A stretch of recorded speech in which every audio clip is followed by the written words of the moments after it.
After our consultation and examination, and we've gotten to the point where we are proceeding with the nose reshaping surgery,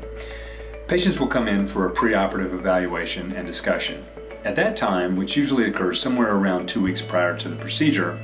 we will sit down and I will do a reevaluation as well as discuss the goals that we both have, and then at that time go through some of the things that the patient can expect before, during, and in the postoperative recuperative time period. We also at that time do quite a bit of paperwork going over some of the technical details of the procedure as well as consent forms and preoperative and postoperative instructions. The patients will get their pre and postoperative medications at that time, which usually involve some anti-nausal medications, on occasion some antibiotics, and usually a prescription strength pain medicine. At the same time, our assistant will go over some of the postoperative care that the patients will need to do, and will provide the patient with a post-op kit that includes almost, if not all, of the things that they will need at home postoperatively. We also encourage patients to not take any supplemental medications that are not prescription, in particular any nutritional supplements or even any vitamins unless they are prescription strength. This reduces our risk of having excess bleeding during or after the surgery. I used to have a 2 to 3 page list of all the medications that we knew of that created a postoperative or intraoperative bleeding issue for us, but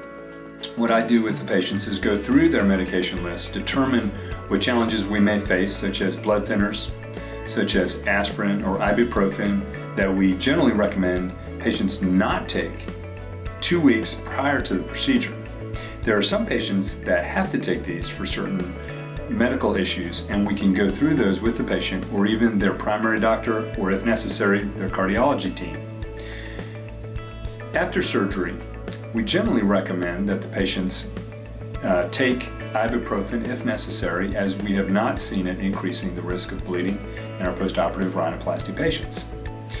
Also, postoperatively, the cleaning instructions which our nurses will provide for you are very basic and easy to accomplish. After surgery, 1 week later, we will see you in the office and go over any of the questions that you may have, as well as remove the splints that may be inside the nose or the cast on top of the nose. I rarely, if ever, put any nasal packing in the nose, and if I do, it's a pad that dissolves on its own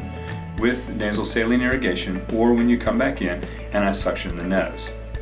At that time, it is not painful and not the same packing that many patients have heard of in past years of rhinoplasty that has to be removed.